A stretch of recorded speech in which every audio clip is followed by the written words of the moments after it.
श्री शिवाय नमस्तुभयम। हर हर महादेव। दोस्तों, आप सभी लोग जानते हैं कि 8 फरवरी 2024 यानी शनिवार को पड़ रही है माघ महीने की जया एकादशी। और दोस्तों, यह वह एकादशी है जो माघ महीने में पड़ने वाली है और इसका बहुत ही बड़ा और विशेष महत्व होता है।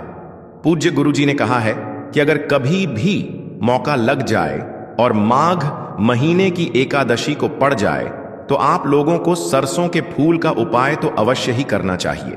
इन दोनों का संयोग बहुत ही कम आता है।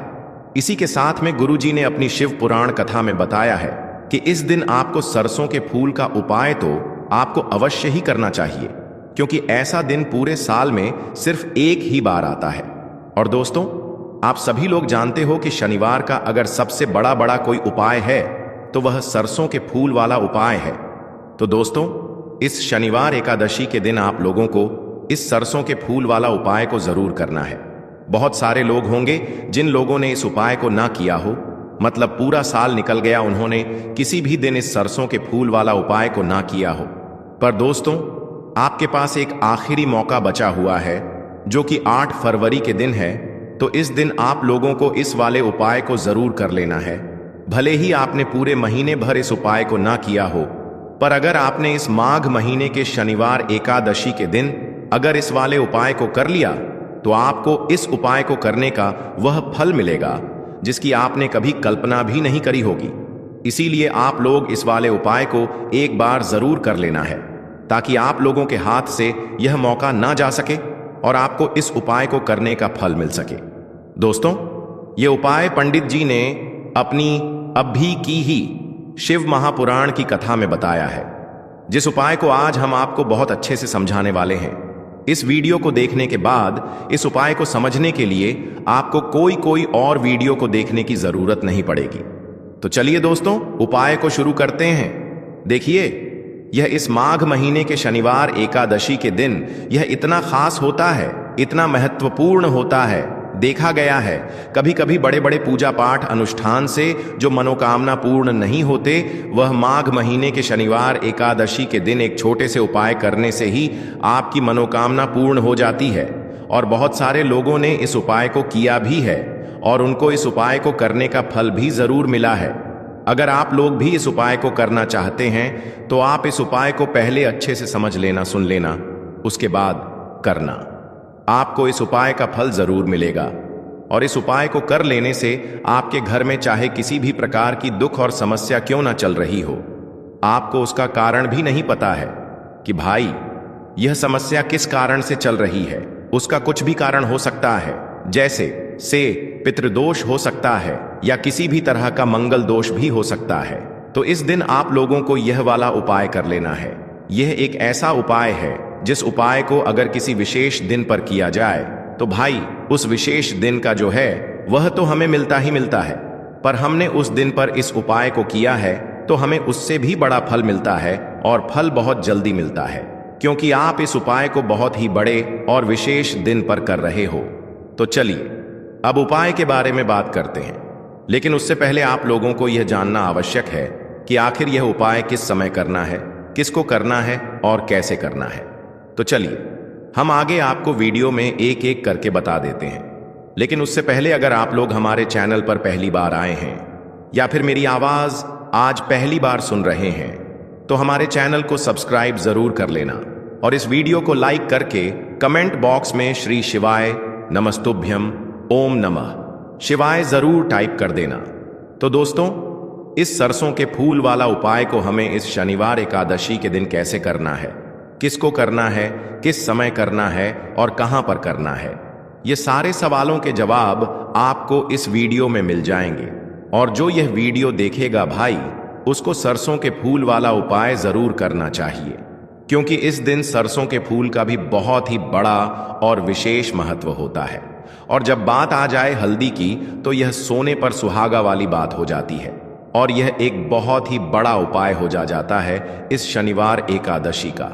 तो अब दोस्तों, इस सरसों के फूल वाला उपाय को आखिर करना किसको है, सबसे पहले हम लोग वह बात जान लेते हैं। तो देखो, घर की जो बड़ी माताएं बहनें होती हैं, उन माताओं बहनों में से कोई भी एक बड़ी माता बहन इस वाले उपाय को कर सकती है। और दोस्तों, अगर आप चाहे तो अपने घर में से सभी सदस्यों को भी इस उपाय को करवा सकते हैं। अगर किसी व्यक्ति की खुद की कोई मनोकामना है, खुद की कोई दुख और परेशानी है जो कि वह अपने लिए ही करना चाहता है, इस वाले उपाय को तो वह खुद अपने लिए भी कर सकता है। बाकी अगर कोई घर में से ऐसा है जो कि अपने पूरे घर परिवार की सुख और शांति के लिए यह वाला उपाय करना चाहता है, तो भाई वह भी कर सकता है। उसमें भी कोई दिक्कत वाली बात नहीं है। कहने का मतलब यह है कि इस उपाय को हर एक सदस्य भी कर सकता है और पूरे घर परिवार के सदस्य के लिए घर की बड़ी माताओं बहनों में से कोई एक माता बहन भी कर सकती है। माताएं बहनें अगर घर में उपस्थित ना हो या वह यह वाला उपाय ना कर पा रही हो, तो फिर घर का कोई बड़ा सदस्य भी इस सरसों के फूल वाला उपाय को कर सकता है, चाहे फिर वह पुरुष ही क्यों ना हो। उसमें कोई भी दिक्कत वाली बात नहीं है। अब दोस्तों, जो अगला प्रश्न निकल कर आता है वह यह आता है इस उपाय को लेकर कि आखिर इस उपाय को हमें किस समय करना है, सुबह के समय करना है कि शाम के समय करना है। तो देखो, इस वाले उपाय को आप लोग सुबह के समय भी कर सकते हो और शाम के समय प्रदोष काल में भी कर सकते हो। अब अगर आप पूछो कि भाई सबसे उत्तम समय कौन सा रहेगा इस सरसों के फूल वाला उपाय को करने का, तो हम आपसे बस यही कहेंगे कि इस उपाय को आप सुबह के समय करेंगे तो ज्यादा बेहतर होगा। बाकी अगर प्रदोष काल शाम के समय भी करेंगे तो भी अच्छा होगा, उसमें कोई भी दिक्कत वाली बात नहीं है। तो अब दोस्तों, जो अगली सबसे बड़ी और महत्वपूर्ण बात आती है वह यह आती है कि सुबह अगर हम उपाय को करेंगे तो हमें कितने बजे से लेकर कितने बजे तक के बीच में करना है, और शाम के समय प्रदोष काल में करेंगे तो हमें कितने बजे से लेकर कितने बजे के बीच में करना है। तो देखो, सुबह जितनी जल्दी हो सके आप उपाय को करने की कोशिश करना। बाकी अगर किसी कारणवश लेट भी हो जाओ, थोड़ी देर भी हो जाए, तो 10 या 11 बजे तक भी आप उपाय कर लेना, पर 8 बजे से ज्यादा देरी ना हो, ठीक है? इस बात का ध्यान रखना। उसके बाद में दोस्तों, अगर शाम के समय प्रदोष काल की बात करें, प्रदोष काल का जो समय होता है वो शाम के 6 बजे से शुरू हो जाता है। मतलब शाम के 6 बजे से लेकर 7 बजे के बीच का जो समय होता है, यह समय प्रदोष काल का समय होता है। तो आप इस उपाय को 7 या 8 बजे के बीच में भी कर सकते हो। मतलब शाम के 6 बजे से रात 8 बजे के बीच में आप कभी भी इस वाले उपाय को कर सकते हो, उसमें कोई भी दिक्कत वाली बात नहीं है। तो माघ का महीना ही है जो आपको धन दौलत पुण्य दोनों ही देने वाला है। माघ के महीने में एम तुलसी का पूजन करके श्री हरि विष्णु से जुड़े हुए कुछ उपाय करके आप अपने जीवन की निर्धनता, धन से जुड़ी समस्याएं, कर्जे से जुड़ी समस्याओं को हमेशा के लिए दूर कर सकते हैं। तो यह वही महीना है जिस माह में भगवान विष्णु योग निद्रा से जागते हैं। भगवान विष्णु को तुलसी अति प्रिय है, इसलिए उनकी पूजा में भी विशेष रूप से हम तुलसी का उपयोग करते हैं। और बिना तुलसी दल के बिना तुलसी मैया के श्री हरि विष्णु की पूजा और उनका भोग दोनों ही अधूरे होते हैं। इसीलिए माघ के महीने में ऐसा उपाय आपको बताने वाले हैं जिसे करने से श्री हरि विष्णु की असीम कृपा आपको मिलेगी और मां तुलसी से ऐसा आशीर्वाद मिलेगा। जीवन का हर दुख, हर कष्ट, गरीबी, निर्धनता, कर्जे से जुड़ी समस्याएं, सब कुछ ही आपके जीवन से दूर हो जाएगा और सुख, समृद्धि, धन, वैभव, ऐश्वर्य सब कुछ आपको अपने जीवन में आसानी से मिलने लगेगा। तो चलिए बात कर लेते हैं कि कौन सा उपाय है, तुलसी के पौधे में कौन सी चीज आपको रखनी है और इस उपाय को किस समय करना है। देखिए, सबसे पहले तो आपको बता दें कि अगर आपके घर में तुलसी का पौधा नहीं है तो माघ के महीने में एक तुलसी का पौधा अपने घर में लाकर जरूर लगाएं, क्योंकि माघ के महीने में जो लोग अपने घर में तुलसी जी का पौधा लाकर लगाते हैं, मां तुलसी का पूजन करते हैं, कभी भी मां तुलसी उनके घर में निर्धनता नहीं रुकने देती है। हमेशा उनके घर में धन की वृद्धि होती है, धन की वर्षा होती है। तो जरूर से तुलसी का पौधा आप माघ के महीने में अपने घर जरूर लेकर आएं और अच्छे से आपको मां तुलसी का पूजन करना है। मां तुलसी के पौधे की देखभाल करनी है। और वह कौन सी चीज है जो आपको तुलसी के पौधे में माघ के महीने 8 फरवरी शनिवार एकादशी में रखना है, और कैसे यह चीज रखते ही रातों रात आपके जीवन में चमत्कार होगा और आपके भाग्य का भी आपको साथ मिलेगा। अब दोस्तों, 8 फरवरी जया एकादशी का बहुत ही पावन सा दिन है। काफी ज्यादा लोगों ने पूज्य गुरुजी की कथा को सुना और उन्होंने बहुत ही प्यार से एक उपाय को समझाया था। सरसों के फूल को तो काफी ज्यादा लोग के मुझे मैसेज आए थे। अब हम उस उपाय को कैसे करें? क्या हम इस उपाय से वंचित रह जाएंगे? तो इसका जवाब है नहीं। अगर आपको सरसों का फूल नहीं मिल रहा है तो आपके पास में 2 ऑप्शन और होते हैं। वो कौन सी चीजें हैं बताऊंगा, वीडियो को पूरा देखिएगा। और सबसे पहले मेरी तरफ से आप सभी को एकादशी की बहुत बहुत शुभकामनाएं। मां सरस्वती का वास आप सभी के घरों में हमेशा होता रहे। अब यहां पे हम लोग बातें करते हैं कि जैसे मान लीजिए कि जो सरसों का फूल होता है जो कि पीले कलर में होता है ना, मानते हो भी? तो अगर ये सरसों का फूल आपको नहीं मिलता, आपके पास में 2 ऑप्शन है। कौन कौन से? पहला ऑप्शन आपके पास में है कि आप अनाज का दाना ले सकते हो। अनाज का कितना दाना लेना है? कितना दाना मतलब कौन कौन से अनाज? चाहे आप गेहूं ले लो, आप बाजरा ले सकते हो, आप मूंग ले सकते हो, आप मक्का ले सकते हो, आप चना ले सकते हो। आप कोई भी चीजें जो अनाज में आती है ना, उनको आप इस्तेमाल कर सकते हो। ठीक है ना? बातें समझ में आई मेरी? चलो, अब तो ये अनाज की बातें हो गई। अब आपको लगता है नहीं भैया, गुरुजी ने तो फूल कहा था सरसों के, अब हमको फूल से ही रिलेटेड कोई चीज बता दो। तो जो उपाय हमें करना है वो कहां पे करना है? महादेव के शिवलिंग के ऊपर ही तो करना है। और महादेव को पसंद क्या है? आपको पता होगा, उन्हें सफेद पुष्प बहुत पसंद है। पता है आपको? तो चलिए अब हम लोग इस उपाय को समझते हैं। अगर आपको सरसों का फूल नहीं मिलता है तो आपकी कौन से फूल ले सकते हो? कोई सा भी सफेद पुष्प ले सकते हो। और अगर सफेद फूल नहीं मिल पाता है तो आप क्या लोगे? आप अनाज का दाना ले सकते हो। ठीक है ना? चलो, अब मान लीजिए कि आपको इस प्रकार से सरसों का फूल मिल जाता है। तो अब हम लोग यहां पे बातें करते हैं अपने पहले उपाय की, कि अगर मान लीजिए कि आपके घर का कोई भी सदस्य बहुत ज्यादा बीमार रहता है, बहुत ज्यादा परेशान रहता है, चाहे वह गुस्सा करता हो, चंचलता से पूरा भरा हुआ है वह व्यक्ति, तो आप सभी लोगों को 31 सरसों के फूल कितने? या तो 31 सरसों के फूल ले लो, या तो 31 आप सफेद पुष्प ले सकते हो, या फिर 31 आप अनाज के दाने ले सकते हैं। ध्यान रखिएगा, इस उपाय को सिर्फ और सिर्फ एकादशी पे करते हैं। चाहे आप 2 तारीख को कर लेना या 3 तारीख को कर लेना। ठीक है ना? चलो, अब यहां पे आप सभी को पता चल गया। अब ये बात करते हैं कि हमें वो चढ़ाना कहां पे है। देखो, आप इस उपाय को अपने घर पे भी कर सकते हो, या फिर आप चाहो इस उपाय को मंदिर में भी कर सकते हो। आपको क्या करना है? उन 31 सरसों के फूल को महादेव के शिवलिंग के ऊपर समर्पित करेंगे।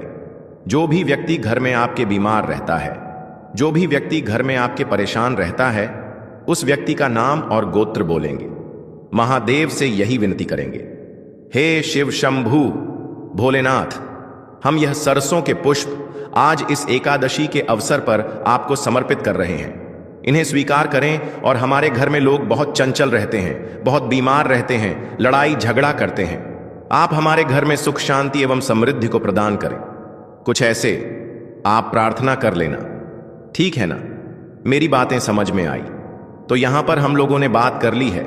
अपने पहले उपाय की आगे बढ़ते हैं, दूसरे उपाय की, जो कि एक और गुरुजी ने बताया था, सरसों के फूल से ही रिलेटेड। अब इस उपाय के बेनिफिट क्या है उसकी बात पहले समझ लो। जैसे मान लीजिए कि आपकी कोई ऐसी इच्छा है, आपने पशुपति व्रत भी कर लिया है, आपने एकादशी कर लिया, आप एकादशी रहते हो, आप बहुत सारे अलग अलग प्रकार के तो उपवास रहते हो, बट आपकी कोई इच्छा पूरी नहीं हो रही है। 365 दिन में पहली बार एक ऐसा दिन आता है जिस दिन हम सभी को इस उपाय को करना होगा। ठीक है ना?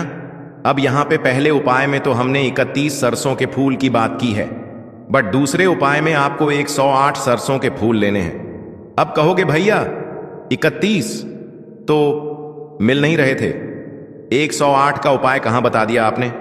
तो सुनो, अगर 108 सरसों के फूल नहीं मिल पा रहे हैं आपको, तो वही काम आप दोबारा से करोगे। आप अनाज के दाने को भी ले सकते हो, या फिर आप सफेद पुष्प को भी ले सकते हो। ठीक है ना? चलो, इतनी बातें समझ में आ गई है। अब सभी चीजों को लेकर के पहुंच जाओगे महादेव के शिवलिंग के पास में। अब इस उपाय को करने का विधि क्या होता है? कोशिश करेंगे इस उपाय को मंदिर में ही करने की। पहला उपाय तो आप घर पे भी कर सकते थे या आप मंदिर में कर सकते थे, बट ये जो दूसरा उपाय है ये आपको सिर्फ और सिर्फ एम मंदिर में ही करना है।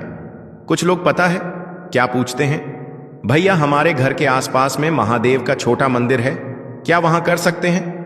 अरे छोटा हो, बड़ा हो, विशाल हो, उससे मतलब नहीं है। मंदिर मंदिर होता है, आप कहीं पे भी करो, ठीक है ना। अब आपके पास में जो भी 108 चीजें हैं उन्हें महादेव के शिवलिंग के ऊपर समर्पित कर देना, ठीक है ना। जब आप समर्पित करोगे तो वही काम आपको दोबारा से करना है।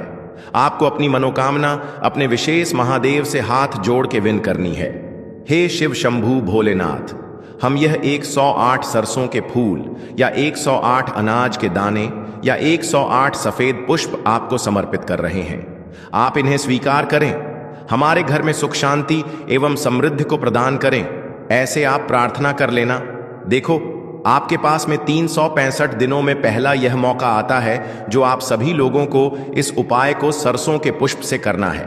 देखो, जो चीजें मैंने बताई, अनाज के दाने या सफेद पुष्प, यह उपाय तभी करोगे जब सरसों के फूल को खोज लेना पता है, मिल सकता है।